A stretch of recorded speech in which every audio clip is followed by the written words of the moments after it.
Recording levels, and I already touched the mic like I said I wasn't gonna. It's all right. It's a force of habit, I guess. It's just natural, you know what I mean? Like you can't. Is it moving again? It's all right. It's manageable. We're good. What does it say? Mine, I moved mine and say it stays nice. I mean, you got favoritism towards yourself, I guess. I don't know. Do me a favor, shut that door just slightly. Even if he's in here, whatever. He'll just be in here. He's a goofball. He's a good boy. He is. He's a good boy. All right. Yeah. All right. All right. So we're back after 2 weeks. Well, yeah, but we got some music to play. We Oh yeah, we gotta do our start, but like our YouTube people, like we like to try and give them a little something. something. I mean, I did hear something that I really don't think is worth full show recording time. There's a few things, so let's kick that off with like 2 minutes of not show recording time. Yeah. Go, hit it. So the one thing I heard on my ride here during the Tiki and whoever show, they're talking. Somebody called in and they're like, "I bet you the Jets are tanking this year, but not for the number one pick, but so that Woody Johnson can get the approval from the NFL to relocate them to London." Do we see that happening?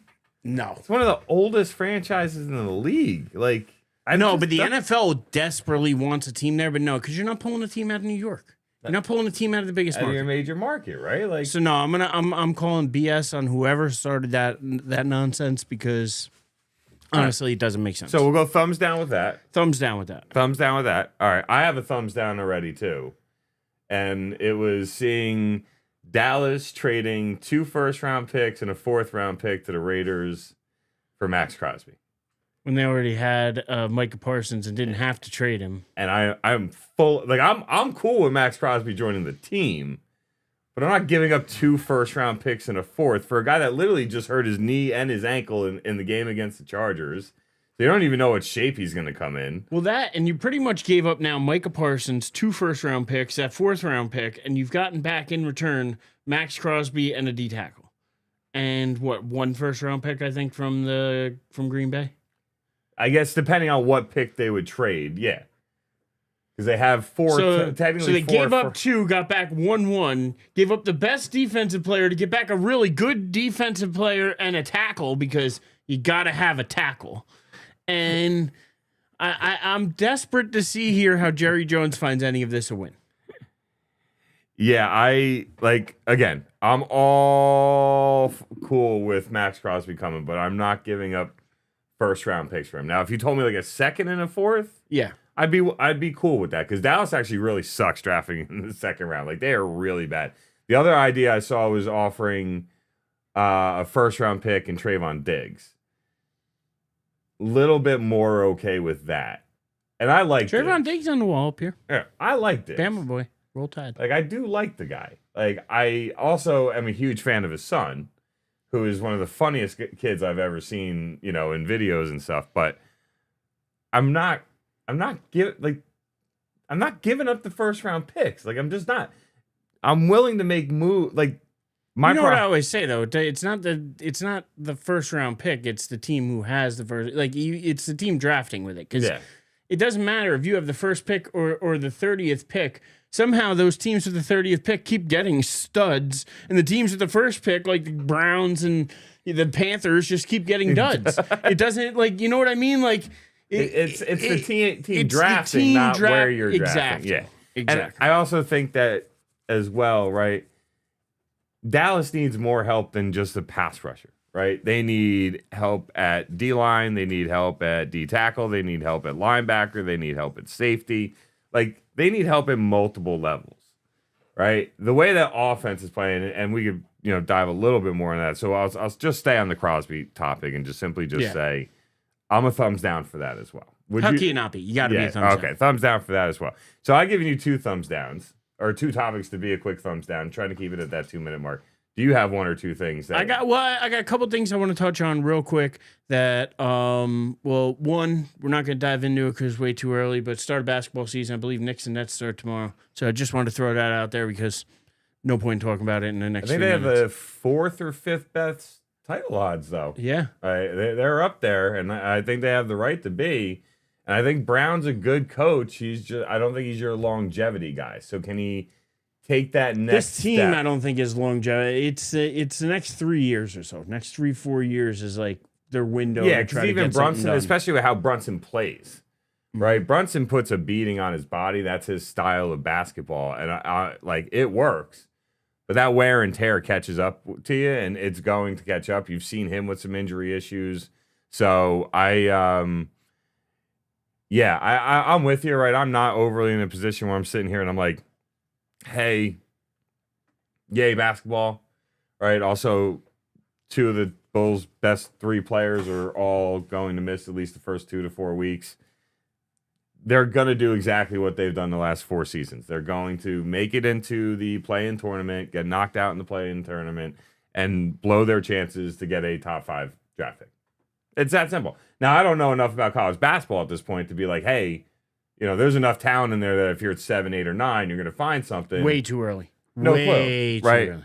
But yeah, basketball right now is so far in the back of my mind. That's why it was a quick little mention before we got going. Yep. Same kind of with hockey. Hockey, about a week into the season, 2 weeks into the season, Devils good start 4-1. Rangers, not too great so far, 3-4-1. Really rough start at home though. Yeah, they've got 1 goal at home, I think, all year so far. First team in NHL history. So NHL's as old as baseball, almost as old as baseball, right? Yeah, it's old. You're going back to like the early 1900s, and the Rangers they were one of the original and 6. the Rangers being one of the original 6. First time in NHL history, a team scored 0 goals in their first 3 home games. The Rangers set that mark, and I was like, ouch. Like, that's not how you want to start a year. Now, it's an 82-game season, right? There is no reason in my mind that you're going to sit there and hit the panic button. Oh, no, a handful of games into the year. But that's just not a record you want. You know what I mean? Like that's not a name you want. It's in the not record. the way you want to start the season. I can tell you that. Want. No, not what you want at all. But I already made my first Devils game. Went Saturday afternoon. Watched them win. I think it was 4-1. Got there early. Had a couple of those big steins at Reds. So I don't really clearly remember how the game ended, but I know they won. And the important part. And I think when they made it 3-1 or 4-1, there was only a couple minutes left. I remember looking at Amanda and just saying, we don't need to stay for the rest of this. Let's beat this traffic, right? So let's dip out.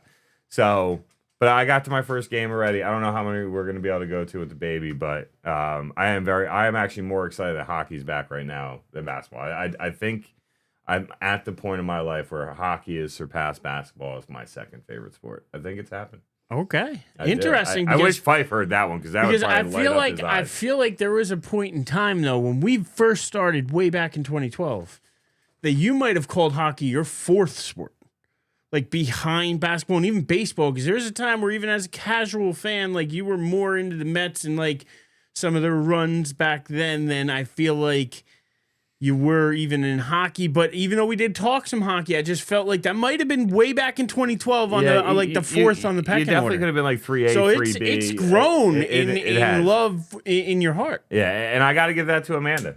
Amanda was a big hockey fan from the day I met her, and me and her just started watching Devils games together, then going to Devils games, right? Like you can't see it, but it's on the floor behind me. The Devils team signed jersey, Brodeur and the whole team. But that's Janice's from way back in the day. That's also her.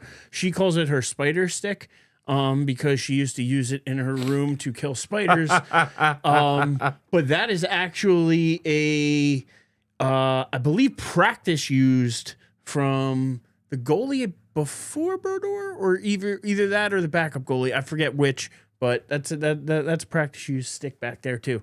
So, that was her bug killing stick. I mean, so just some like side notes here before as we get the show started. I think that thing can kill more than some bugs, man. Put enough was behind it. That was her Spidey stick. All right, so, all right. So I guess it's killed many a spiders, and now it hangs out in here with the rest of the stuff. All right, yeah. So with that, let's kick this bad boy off. Let's talk. Louis ready. Some week 7, because I got to talk a little Giants, and then we can dive into week 8 hard. And let's do it. I mean, hell, we could even cover a little week 6 too. I mean, went from big win to disappointing loss as a Giants fan, but Yeah, but yesterday was. We'll get into it. All right, let's do it. Shout out to our peoples already in the chat. Boom! Let's go. It's good to be back. We got Chris with us. I always mix up Fighting Irish and that's Tim. Tim, right? And Carl. I always mix up the username. So Timmy, I apologize. But Chris, Timmy in there with us already. Looks like we got one or two more in there, but haven't thrown in anything in the chat. Shout out to anybody out there listening, joining. We appreciate it all. And if you're listening to the podcast later, right, and you're listening to the recording later or watching the recording later, we also want to thank you for joining us. We're happy to be back. 2 weeks. I know last week we had a little bit of a hiccup with our experience. The week before, I was in Vegas. Was it this week or last week that your Cowboys got their asses kicked by, who was it, the Panthers? Was it, or no? I mean, they lost by a field goal to Carolina, and Yeah, that was before I went to Vegas. So yeah, that was the week that we came off the high of beating the Eagles, and this week, you guys crushed the Eagles on Thursday, and then you got beat Dallas on Sunday. Just 4th and 4, and you got your corner playing 10 yards off the line of scrimmage, and the linebacker that's supposed to undercut the slant route on the opposite side of the defensive line. Would love to have heard that film session conversation. Like, are you looking at the linebacker or the corner saying, what the hell are you doing? Because you got to look at one of them, right? Or you got to look at the coach and say, why would you call that, right? Like, those are your three people. Like, that. There's one of three people that are to blame, or all three are to blame. But 4th and 4, you just, none of that call made any sense to me. Like, 0 sense to me. Looks like the Giants, they had a couple calls that didn't make sense to me. Going for 2 didn't make sense to me. What are you chasing points for? Like, I didn't understand that. Like, what are you doing? And then, I mean, their kicker's absolute garbage. I've never seen a kicker this bad, and why he's still in the team. This is where it's egregious to me that Dable allowed him even back on the bus to fly, or on the plane to fly home with the team. Like, should have gotten your walking papers and left the stadium before the game was over. You are that atrocious. We don't want to see your face anymore.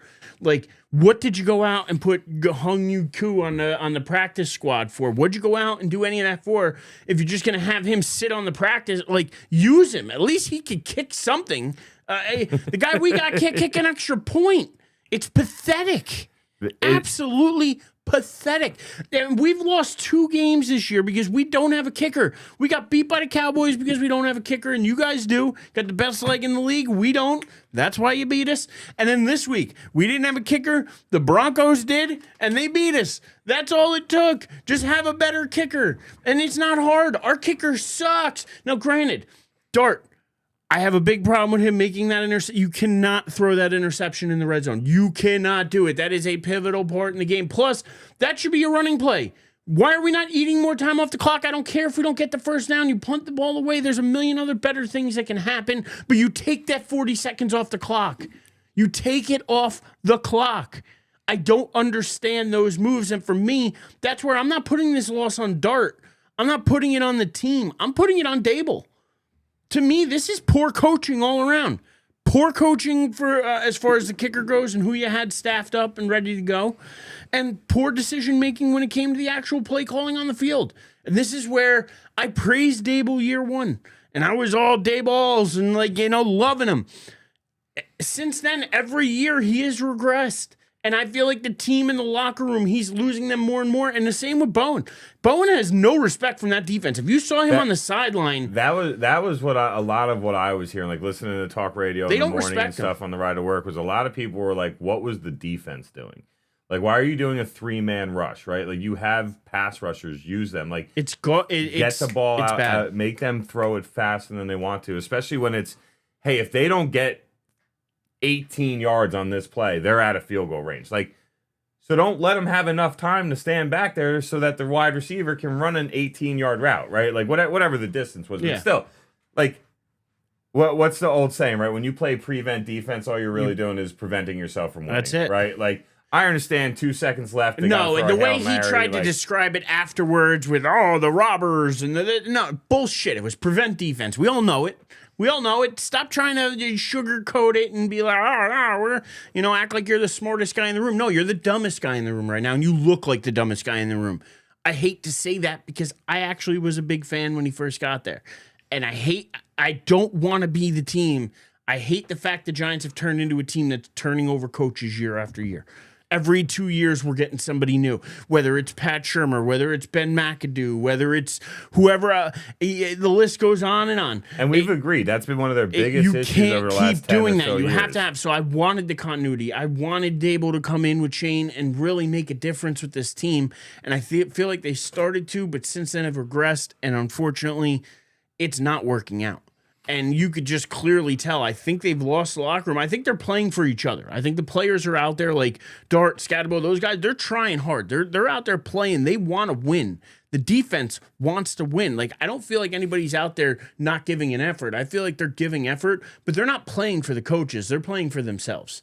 They're playing for wanting to win. They're playing for those guys like Carter and Scat and Dart being rookies. Like they want to get in there and make a name for themselves. Like, so I think that in a way they're still playing hard, but they're not getting the right level of coaching. They're not getting what they need to really make them a winning ball club. And that's where I have an issue. And I'm hoping that by the end of the year, they turn it around. But if not, then Dable's got to be the guy who goes. I mean, and look, I think if you're a Giants fan, right, like you've got to have some hope in this, right? Scatterboo and Dart, right, like that young energy infused into the team. You got you also remind yourself too, right? Like, oh wait, but as a Cowboy fan, do you hate the fact that we have Scat, or do you actually like watching him run? Because like he's a madman. Like he's fun to watch run. You can't deny that. You want to know what made me like him? Two things. The highlight in the Eagles game where he knew he could have went out of bounds. He had the first down to make it 1st and goal from like the 2 or 3 yard line. He had it. Yeah. And he made a decision. and his decision was, I choose violence. Yeah. And he lowered his shoulder, and that Eagles linebacker, I swear before he hit the ground, his legs were over his head. Like that moment. And then after the game, right, Thursday Night Football, you got Ryan Fitzpatrick, and they're tearing the shirt off and they're screaming woo. And like, look, when it's all said and done, right, as fans, yeah, right, we watch the game for entertainment, but we get emotionally invested, right? Absolutely. These guys at some point, they just played the game because they loved it. Yeah. Right? And when you see players play like that, and then you see them continue that love after the game, obviously a lot easier to do when you win. Yeah. Right? But when you see the genuine just happiness of getting a win and beating a team that, let's be honest, nobody went into Thursday night almost 2 weeks ago thinking the Giants even had a chance. Nope. Most people would have told you that score would have been flipped. Yep. If anything. Absolutely. And just to be able to, like, you just want to see that for these guys, right? Look, I've said it for years and years and years. I don't like the Giants, right? But in my life, the majority of the people I care about, you being one of them, right, are Giants fans.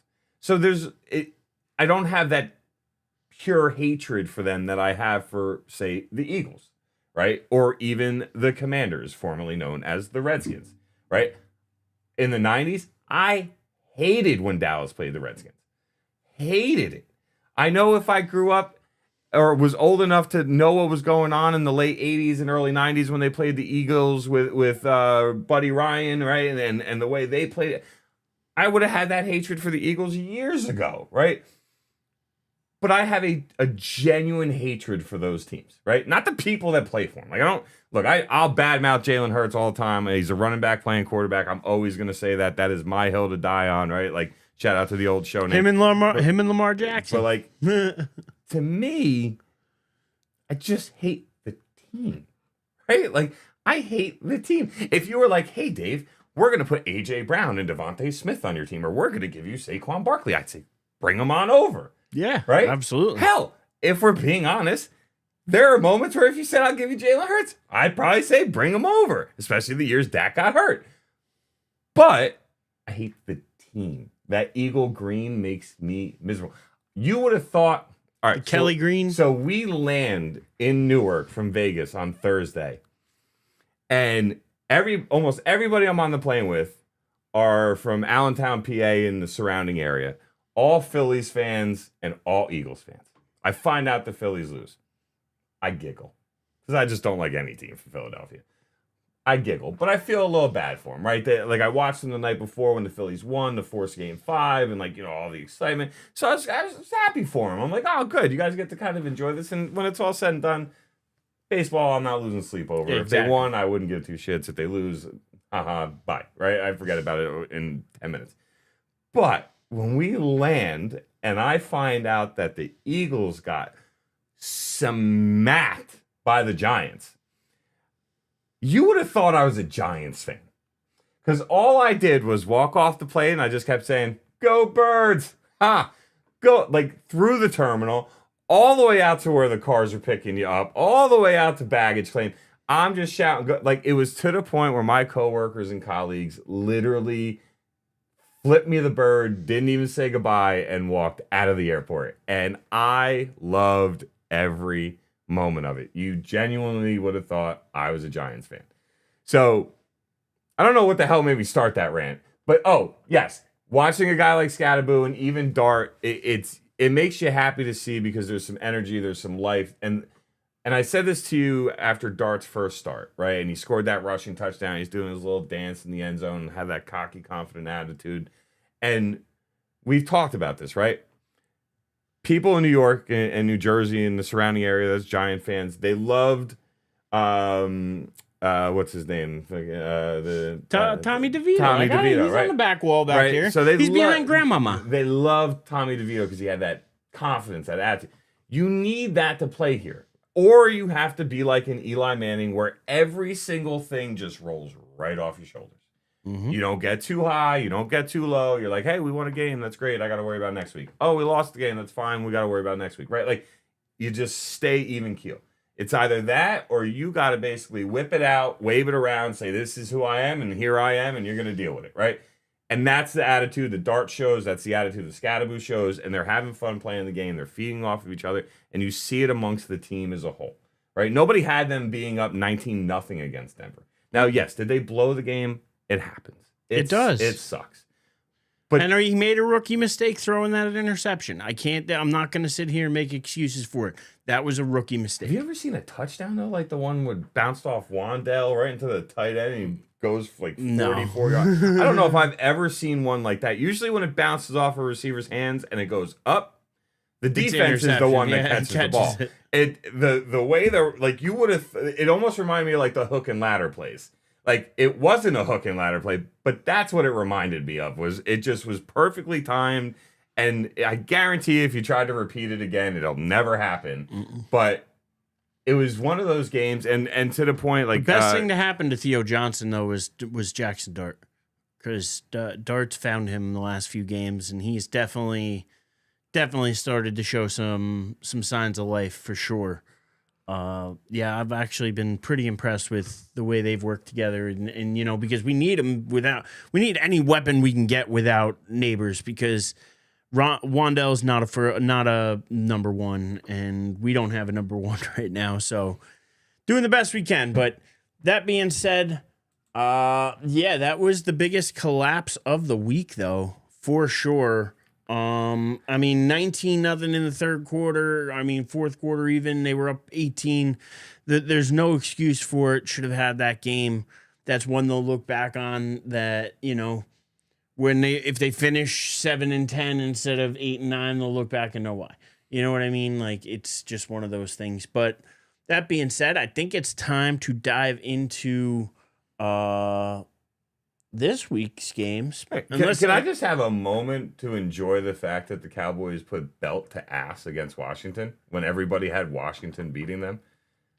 Just a little moment. You can feel good because I felt good about the Eagle game. So yes, you can feel good about beating a division rival. I am not ignorant to the fact that Washington had no Deebo Samuel. Washington had no Terry McLaurin. And though Noah Brown really isn't a guy that strikes the fear into the heart of anybody, no Noah Brown. So their top 3 wide receivers out, right? I saw somebody talk about Zach Ertz where they were like, dude doesn't run a 40 in seconds. He runs a 40-yard dash in days. And I'm like, probably a fair point. He's a smart. He's older now. He's a smart player, so he finds the holes in the zone. He can make plays. He's still got great hands. but he's not burning past anybody, right? But Dallas's run defense, I played Bill in my fantasy league, right? In our dudes league, right? I played Bill because I'm like, yo, this guy's gonna go off against Dallas. Some screen plays, he's gonna be able to hit some outside runs. Like, I'm like, dude is gonna drop probably 15 to 20 points against this Dallas defense. They held him in check. That run defense was the best I've seen from them all year long. Their corners actually decided to tackle, which was, hey, what a concept. But overall, you know, I look at that game and I say, and I actually just put it in the chat, right? To me, if Dallas had a defense just ranked, let's say 18 to 20, right? So a top 20 defense, but at the bottom of that list, they are in the conversations of the Eagles and the Lions and the Buccaneers and all that. Because that offense is stupid. You put CeeDee Lamb back with George Pickens plus Their with defense Ferguson. sucks. Oh, I know, but I'm saying if they had a defense that was, say, 18 to 20, they're right there with the Eagles for the division lead, and they're right there in the conversations of one of the better teams in the NFC. I don't think there's a great team in the league at all from what we've seen through 7 weeks. No, although I do think some teams are picking up speed. I think Detroit's picking up speed. I think there are teams out there. I think Kansas City's another team, and now they got Worthy and Rice, and these guys are picking up speed. Like, there's teams out there that, in my mind, I think are catching momentum. Yeah, and I think Detroit, with what they did to Tampa Bay last night, right, was a statement game. It helps to be at home on a Monday night. The crowd's even extra hyped up because it's a primetime game. But, like, Jahmyr Gibbs is just on another level, right? It's stupid. And that offense, I mean, Amon Brown is their guy, right, in the pass catching. But, like, Laporta and Williams and some of these other guys that they have, they can make plays. Oh, yeah. So if Goff's not turning it over, they could beat anybody in the league, right? If Absolutely. that defense stays healthy, they could beat anybody in the league. I do think Detroit, I do think we have our tiers, but I don't think any team in the league at this moment, right, with 7 weeks down, I don't think any team at this moment said, hey, like, we are the clear-cut best team in the league. I don't think any team's done that so far. We're approaching the time of year where that stuff starts to happen. Right? Anybody undefeated still? No. No, right? Not yet. Dolphins have already popped the champagne. Oh, yeah. No, they when the Eagles lost and the Bills lost. So when the Eagles lost to you guys and the Bills lost that Sunday night to Atlanta, that was your last two undefeated teams. So we actually lost both in week 5. Right. That's where it wrapped up. Well, week 8's here, though. Week 8. Dude. Week 8's here. We're by the time we hit the 4 o'clock games, we're officially halfway through the season. Yeah. It's Like, there. It's that we fast.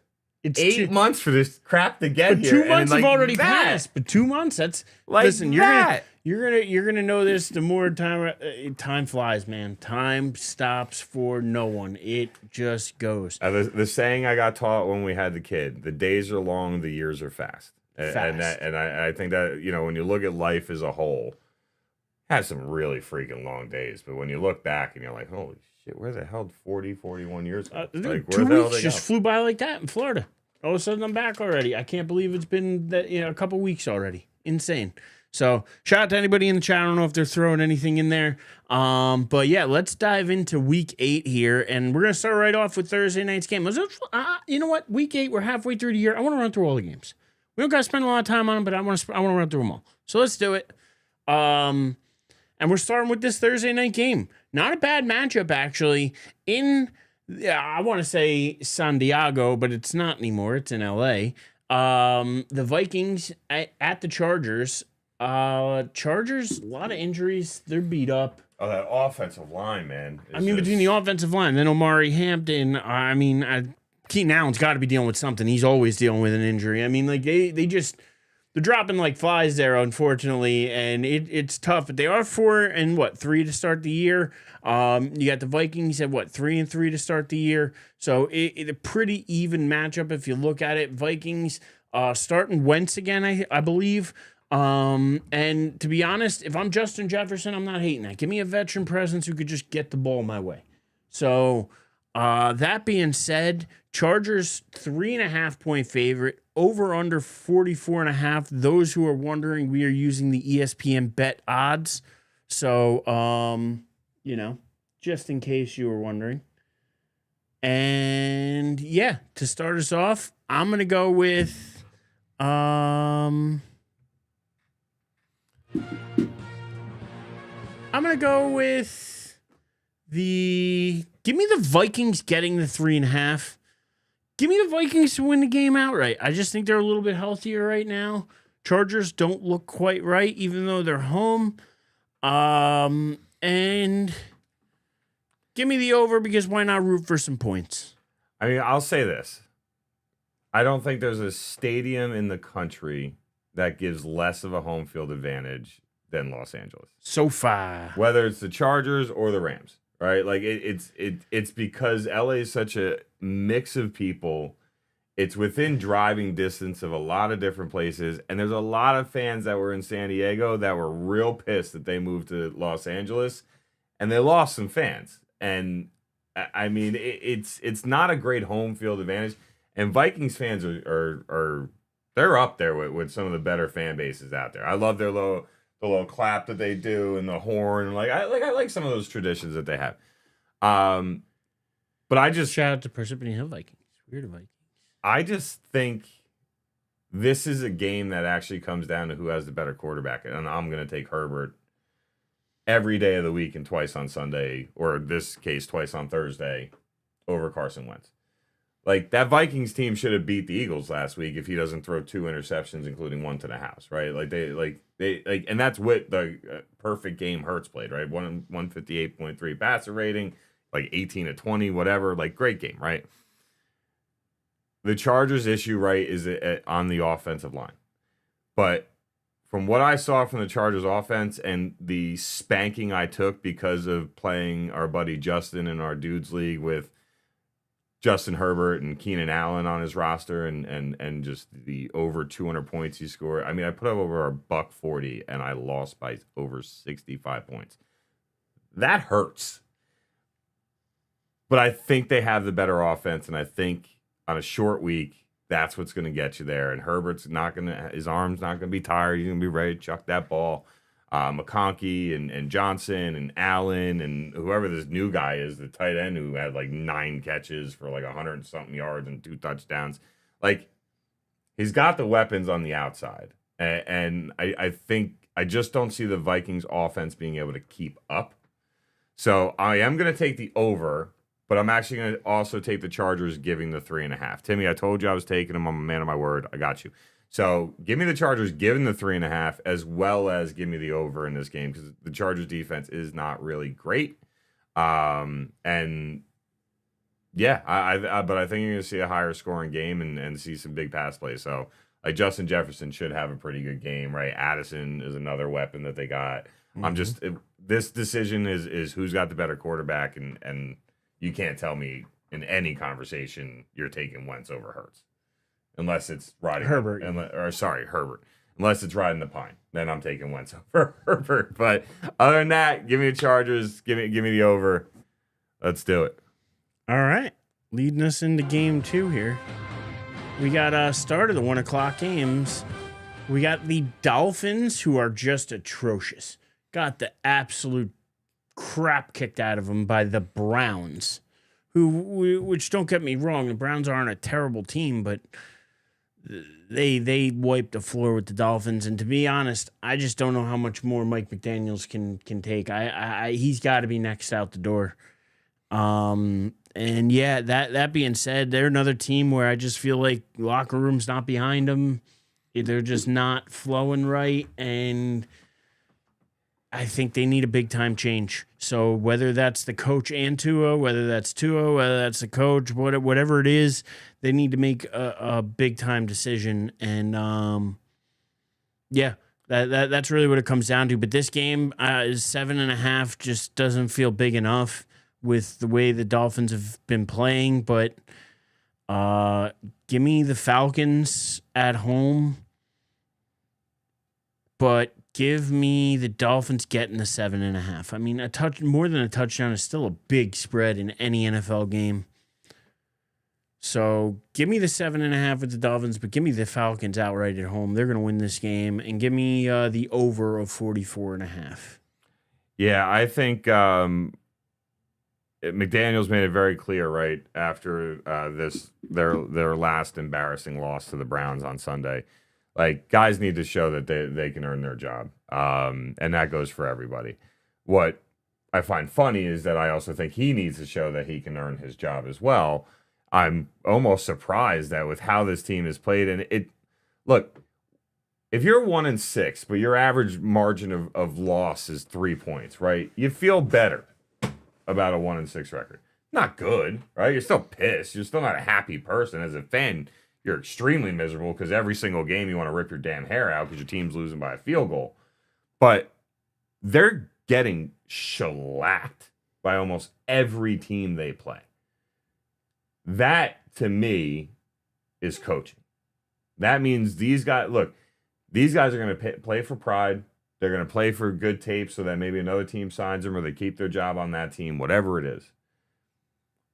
But when you're not playing for your coach, then you're doing things strictly out of, this is what I do best, right? So if you're a defensive lineman and the call is to do a stunt, right, so that you could eat a blocker to free up your other guy, you're not going to do the stunt the right way, right? You're going to try and get to the quarterback because you want to get that on tape, right? You want the sack. Yeah, to me, that's where this Miami team is at. None of these guys are playing for each other. We literally just 2 weeks ago had to listen to Tua badmouth his team and then spend last week leading up to the Browns game apologizing for badmouthing his team. The entire team's in shambles. It's a bad spot. I don't think they have a chance against Atlanta, especially coming off what was a really bad loss for Atlanta on Sunday night. Like, they went in there feeling real good after a big win against Buffalo, and they pretty much laid an egg. They had a really, really bad game against San Francisco. And let's be honest, San Francisco is beat up top to bottom. Oh, yeah. Atlanta should not have lost the way they lost. Even if they lost the game, they shouldn't have lost how they lost. So I think you're going to get an angry Atlanta team and a Dolphins team that pretty much is checked out and saying, what do I got to do to make sure I have a job next season? Exactly. Or what do I got to do so that if a team is willing to trade for me this season, right? That's what that team is at. McDaniels knows he's out the door. The only way he saves his job is pretty much win 8 out of their next 9-10 games. It's literally probably the only way he saves his job. So I don't think there's anything on this that says Atlanta.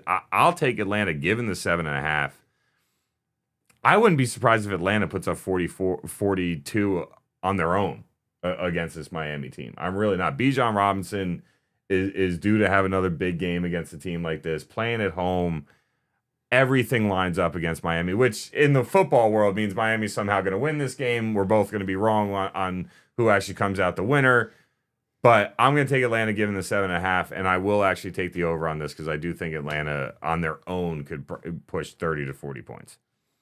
All right, so we're pretty in agreement there, except for I think you got the Falcons all the way. Yeah, and Timmy and Chris both got Atlanta taking it by at least two scores. All right. So, Chris, I'm in the minority there. Chris is saying he doesn't think Atlanta will run up the score. He'll take Atlanta in the under, and will have them win by 2 scores, but he doesn't think they really shove their faces in the dirt. And Chris, there I got to disagree with you. After that disappointing loss against San Francisco. Speaking of shoving faces in the dirt, though, I mean, doesn't every Jet fan alive just want to shove Justin Fields' face in the dirt at this point? Did you hear what Woody Johnson said today? I no, go ahead, tell us. So, because listen, all I know is that he has been absolutely over, and I hate to do this, but shout out to Fife, because Fife was high on Justin Fields at the start of the year. Thought he was going to come in, especially week 1. I mean, and he did have a big week 1, but yeah, this is as bad as a Jet team's ever been. Aaron Glenn, it sounds like Woody Johnson's behind him, but as you're about to allude to, he's not necessarily the biggest Justin Fields fan. Yeah, so Woody Johnson. For those of you that don't know, this week is the NFL owners meetings, right? So all the owners are, I think, in Indianapolis maybe, or I don't know. With the money they have, they might be in Cabo for all I know, but. This week's the NFL owners meetings, right? So this is where they start laying the groundwork for what changes they want to implement, next season. And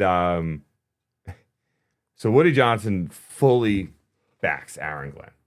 genuinely believes in him, believes he's the right guy, and goes on to say, if you look around the league, no matter how great a coach is, when you have a quarterback playing the way our quarterback is playing, they're always going to have a losing record. And that's not word for word, but it basically was the reason we are losing is not our head coach, not other guys on the roster. It's the guy under center. He's our problem. He's dragging us down.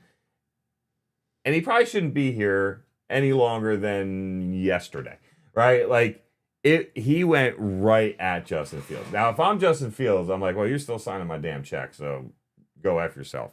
But at the same time, if that doesn't piss you off and make you want to go out there and prove this guy wrong, then you need to be out of competitive sports in general, right? Like, I understand playing quarterback is just as much about, your receivers catching the ball, your offensive line blocking, whatever, right? Like, it's not just you.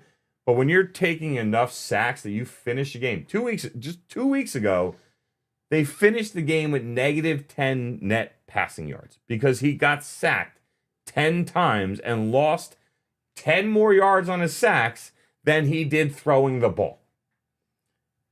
That tells you all you need to know. He's holding the ball too long. He's not seeing the field.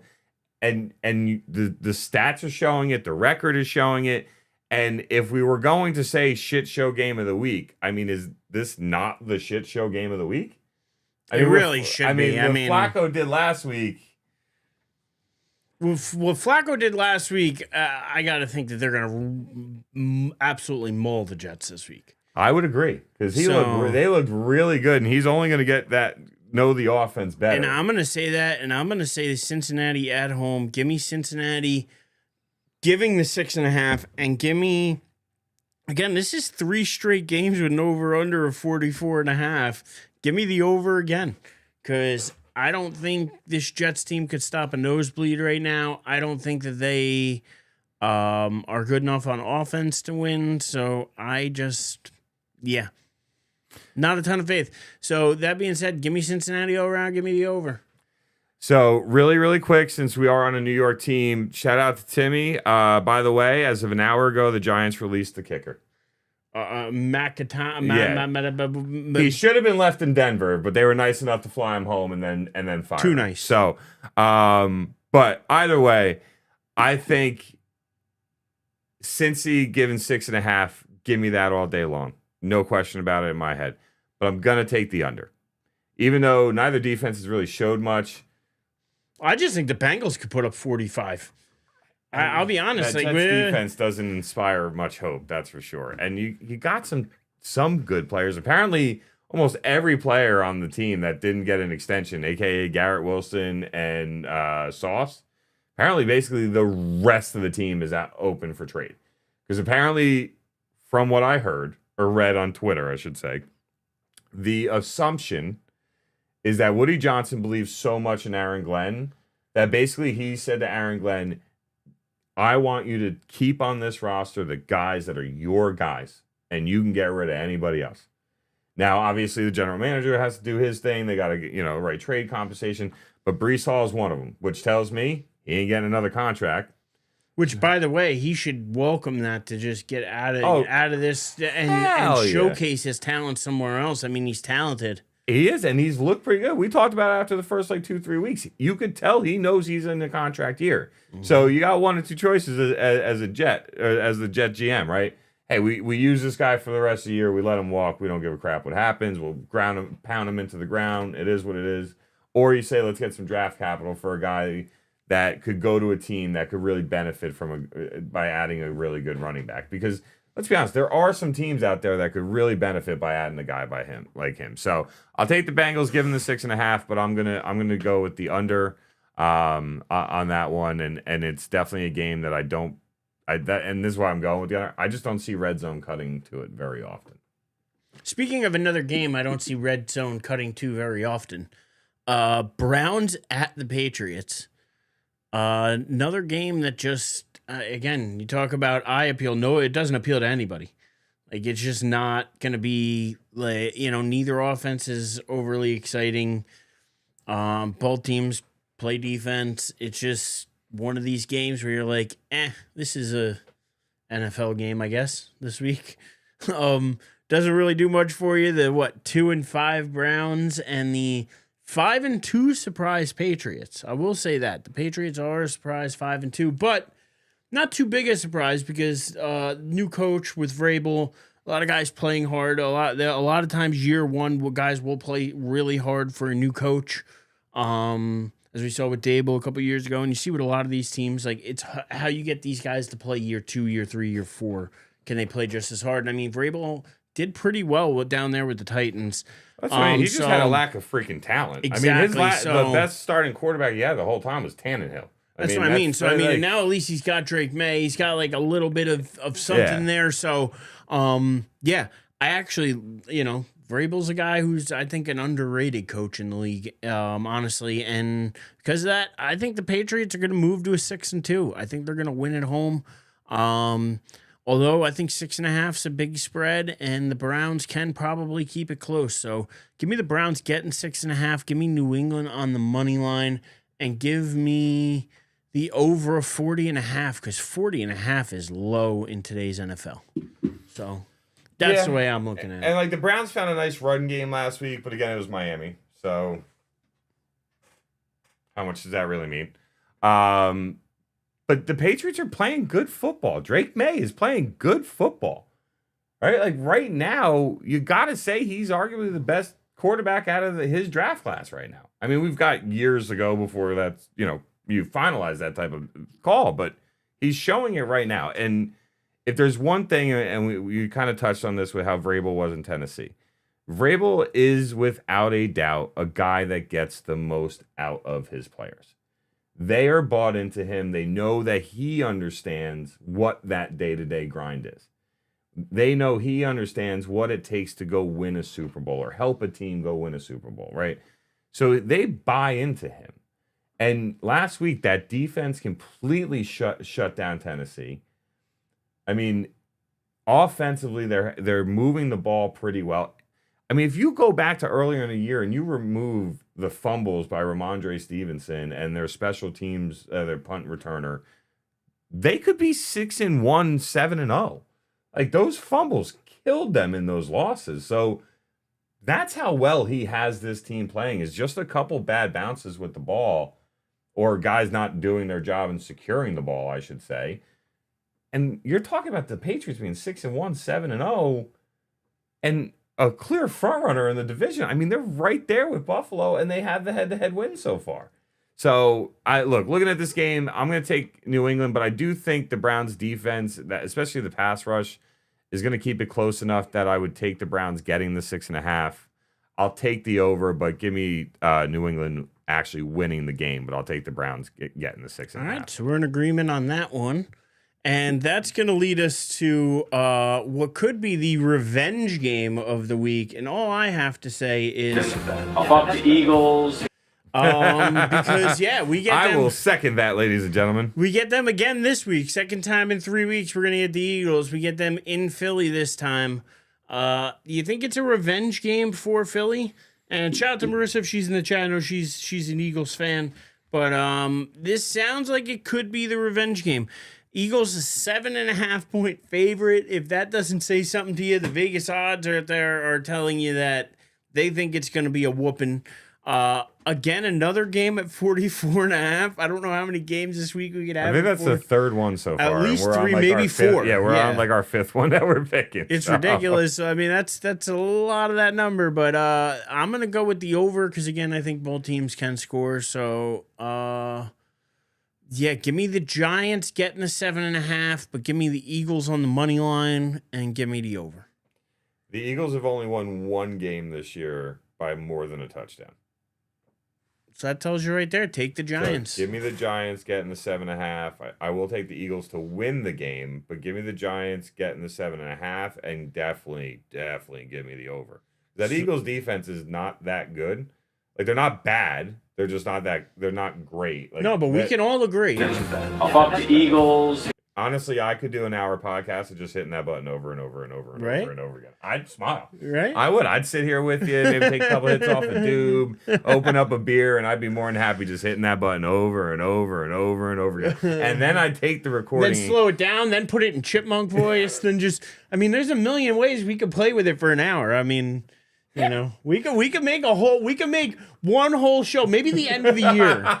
We'll just have one whole show where we just sit here for an hour and just do different ways. Especially to when say they get that. if they get eliminated from the playoffs or somehow don't make the playoffs, like that like we do a special show. Like we do our normal show on a Tuesday, right? And then we're like, hey, you know what? It's Friday night. We don't gotta wake up for work tomorrow. You know what, Eric? I'm gonna bring a 6-pack by. We're gonna have some fun. And we just keep doing that. And then I send the show to every Eagles fan I know. Exactly. With a big picture of me just grinning Smiling. ear to ear. I don't care. Dallas could lose the rest of the season. If I got to do that, I'd be happy. Speaking of teams that look like they could lose the rest of the year, but somehow keep finding ways to win, another surprise team this year, and you can't tell me you're not surprised by the Carolina Panthers. I am surprised. I am also, I still am, They're going to get their ass kicked this week, but they're a surprise. you got the Bills coming off of a bye week as well. Or no, wait. Last Sunday night was Bills Atlanta, so no, they're not coming off of a bye week. But yeah, the Bills basically are now aware they pretty much need to win a lot of games with how the Patriots are playing, right? They don't got to worry about Miami and the Jets, right? It's a 2-horse race. You're good there. But you lost head-to-head to them, so you need to win every game you possibly can, and take that other head-to-head matchup. And you gotta take advantage of a team that they're not filled with talent yet, right? They have a lot of young pieces. We've said this a couple times about the Panthers so far this season, right? They got a lot of young guys that in time could become very good players, but we don't know yet. They're just playing above, how do you say, their pay grade right now. And at some point, that tends to level out in the NFL, and I think this is a level out game. But if the Bills can't stop the run game, then Carolina's going to have something to say when that fourth quarter comes around. All right, they got Hubbard back. You've seen what Rico Dowdle did with the 2 games he was out. You play the hot hand if you're Carolina, right? If both are hot, you balance it out the best that you can. But I got to take the Bills on the road, but I will take Carolina getting the 7.5. I don't think the Bills win by more than a touchdown. But I will take the over because the Bills' defense is not very good. I had them in fantasy for the first 4 weeks, and I think they averaged 1 point a game. I think 2 different times they scored in the negatives, including week 1 against Baltimore. So yeah, give me the Panthers getting the 7.5, but the Bills winning, and I'm going to take the over because I don't think either defense is going to have a very good day. I hate to do it, but we're going to agree. We're going to clean sweep that one. I don't have too much to add other than the fact that Carolina's 3-0 at home this year. This is probably the best Carolina's looked in the last 2 or 3 years at least, and I'm happy to see it because you know me as a Bama guy, Bryce Young, Bama boy. I'm happy to see it, but that's another thing to keep in mind. He had a high ankle sprain coming out of last week's game. Mm-hmm. Now, so he actually may not play. He may not. So last year he had a high ankle sprain, same ankle. He missed only 1 game and came back.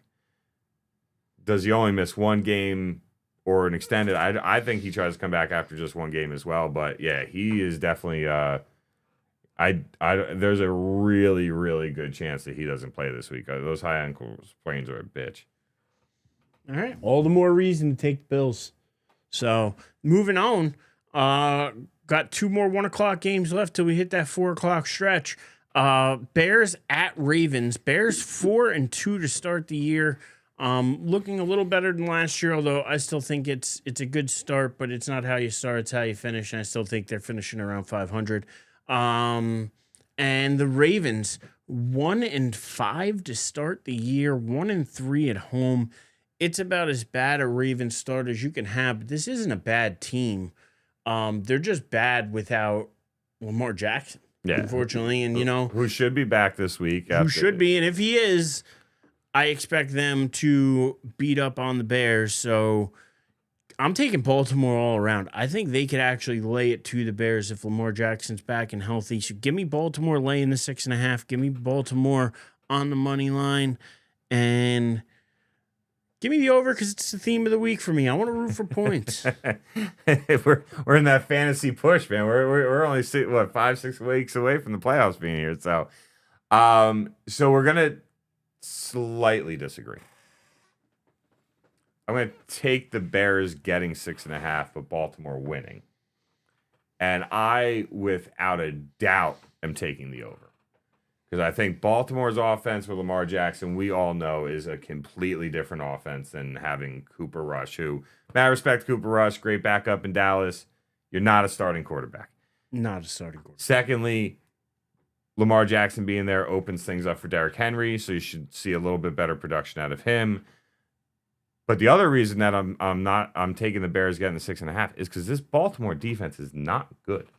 The only defense worse than them in the league in total yards per game is Dallas. That's it. So we all know how bad the Dallas defense has looked other than this past week against Washington. This Ravens defense is not good. They're beat up. Not only that, they're just not playing well. No. So maybe the bye week they got some things right and you see a better performance. For their sake, they better hope so, because at 1-5, you're 4 games back from Pittsburgh right now, or 3 games back from Pittsburgh for the division. You're already sitting here saying that outside of a miracle, you're a wild card football team, and you've got to win some games to even get to that point. So, yeah, definitely give me the over, but I'm going to take the Bears getting the 6.5, but Baltimore winning the actual game. All right. So now that leads us to the last 1 o'clock game of the week, and that is 49ers at Texans. Texans coming off what? They got they haven't looked very good this year, I'll be honest. Louis also does not think highly of the Texans. No, he does not. So he's about to give it, much like the toy he's giving a thrashing to, I think the 49ers are about to give a thrashing to the Texans.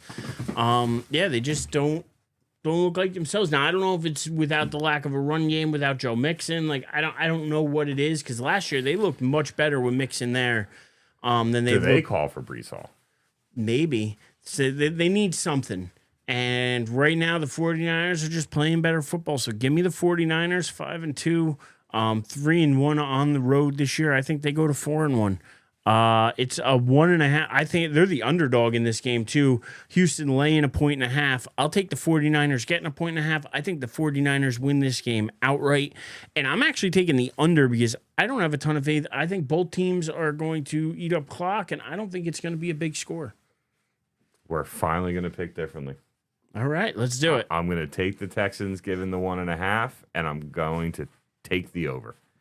And very simply put, what San Francisco did on Sunday night against Atlanta was beyond impressive. The injuries they have when Fred Warner went down, to me, that's the equivalent for their defense as losing Jason Peters on their offense, right? Like the dude's been an all-pro for the last 5 years, and he's 32, 33 years old. Like, he's at the tail end of his prime, and it sucks to see that injury.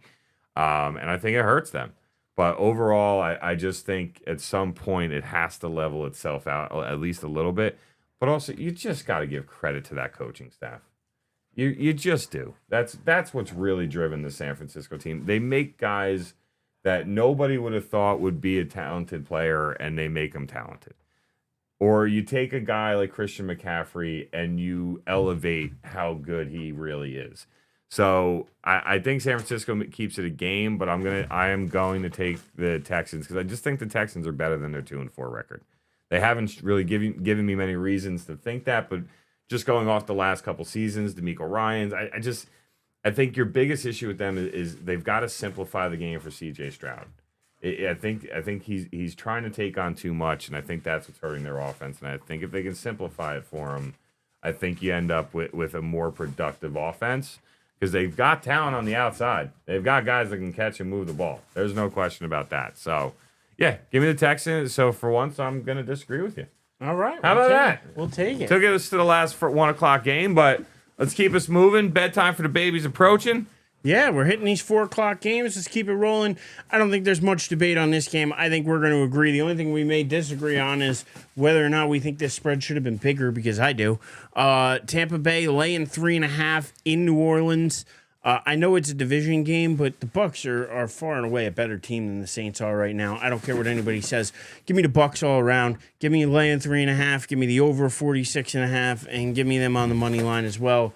It's Tampa Bay all around right now. I think they are a team fighting for a division where the Saints are just fighting for a draft pick. I hate to say that because I know, Drew Jules out there. I don't know if she's listening. I know the Saints are her team, but they're brutal. They're brutal to watch. Yeah, this isn't the year.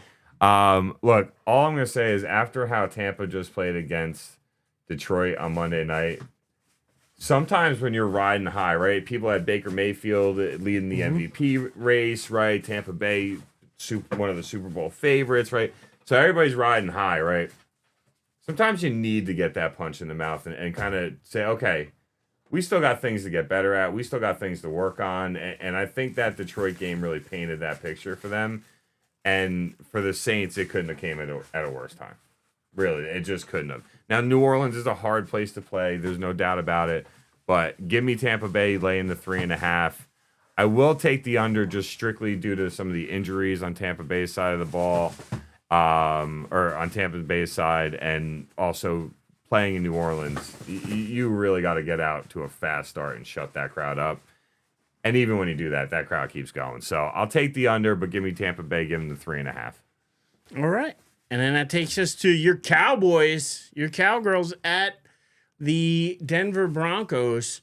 Broncos 2 home games in a row against NFC East opponents.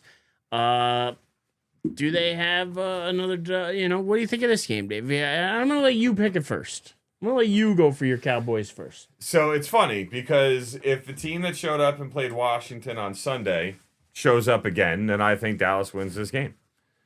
The problem is I don't expect that same team to show up. And the main reason why is the worst game I ever watched Dak Prescott play was at Denver. I don't know if it's the Mile High City. I don't know if it's all the orange and it looks like maybe he's colorblind and I'm not aware of it and the orange throws him off. But that, to me, it's going to be a really rough game. I think it's going to be a close game. I see why the over is 51.5. But that Denver defense is better than what they look like against the Giants. And that Dallas defense is worse than what they look like against Washington. So I'm going to take Dallas getting to 3.5, but I think because I have Denver winning by a field goal.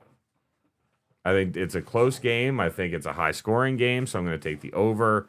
That Denver team is better than what they look like against the Giants, and the Dallas team is not as good as they looked against Washington. And I think you see that. I think Cortland Sutton's going to cause them some serious problems. So I'll tell you one thing, though. If anybody's paying $300 to go watch this game, you're out of your damn mind. Sorry.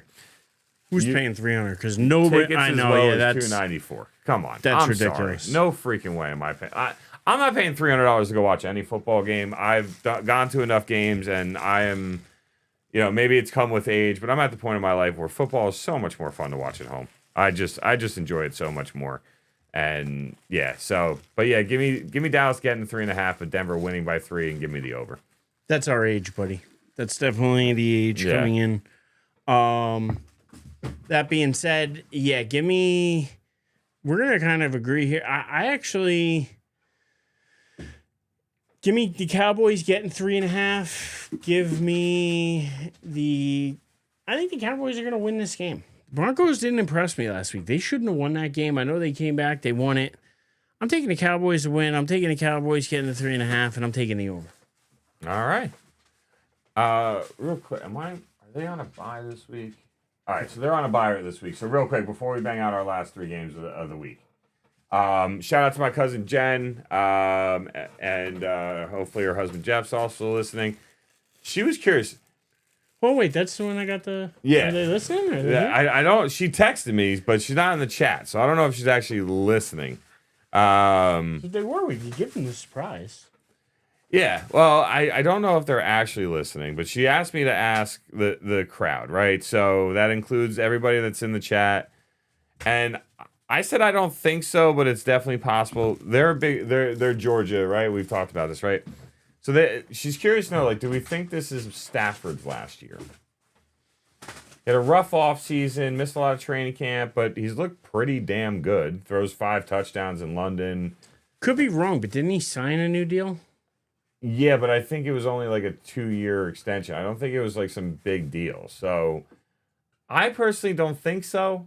I think if he comes out of this season relatively healthy, I think he definitely comes back. I think the other thing too is, right, like what team do they have around him? Like, but I think there's a pretty good chance he gives you at least one more year. So I don't know what anybody in the chat thinks or what you think, but I promised my cousin I'd ask. I think they get one more year after this year. I think one more year. I think next year is his last year. That's just my opinion, but I think next year is Stafford's official last season.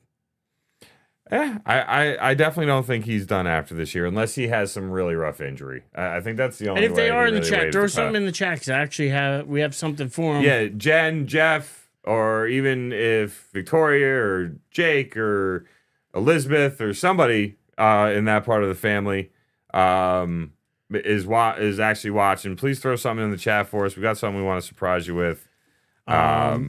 So, but moving on, last 4:00 game of the week. We have the Titans at the Colts. Colts, another monster surprise team of the season. Titans. I think I hit you with when I meant to throw past you. Titans have not looked good, even though they had the number 1 pick and they were pumped up to get it with Cam Ward. They have not looked great to start the year, 1-6. So this is another easy one for me. I don't love the spread of 14.5 because I think that's huge, but give me the Colts all around. I mean, I don't love it, but give it to me because the Titans just aren't very good right now. They've already fired their head coach. Like, that tells you how bad your year is. Like, you're not even at the halfway mark, and you already fired your head coach. So, with the way Jonathan Taylor's been running the ball, with the way that Danny Dimes has been playing, unfortunately, Indiana Jones. I'm gonna slightly waver just because it's a division game. So I'm gonna take the Titans getting the 14.5, but the Colts winning the game, and I will take. I'm going to take the under on that one as well. But I do think the Colts actually win the game. I just think 14.5 is a little too big. 14.5 is the biggest number of the week. Monster number. I mean, I don't think Vegas is crazy for picking that. But I just think division rivalry game, I just think it helps. So I wonder what the money line is to pick the Titans outright. It might be worth like $5 just to throw. Just for shits and giggles. Well, just because if they were to pull it off, it's got to be like the Steelers losing to Cincinnati on Thursday, right? Like, I mean, nobody saw that coming. So, and then last 2 games of the week, primetime games, Sunday night, Packers at Steelers. Aaron Rodgers going back to Green Bay. Green Bay to me is the better team though here. They are 4-1-1 on the year. Green Bay laying 3.5. Give me Green Bay all around. Give me Green Bay laying the 3.5. Give me the over 44.5. Another 44.5. We must have 5 games this week with that at least. That's insane. That's something I think we should do a quick count. Right? Before we wrap That's this insane. up. I'm very curious. So give me Green Bay all around in the over. So if there's one thing that we know about Aaron Rodgers is he's a spiteful man. Yeah. And he will find a lot of pleasure sticking it to the Packers. I'm going to take Pittsburgh. At home, Sunday Night Football. Give me Pittsburgh getting the 3.5. Give me the over. I think this is going to be very reminiscent. Oh, we got some fireworks. I don't know how we do it, but we got fireworks on our screen. Let's go. The word spiteful. Aaron Rodgers is spiteful. YouTube's like, yeah, no. But no, I think you're going to see a very similar experience from what we saw week 1, Pittsburgh playing the Jets.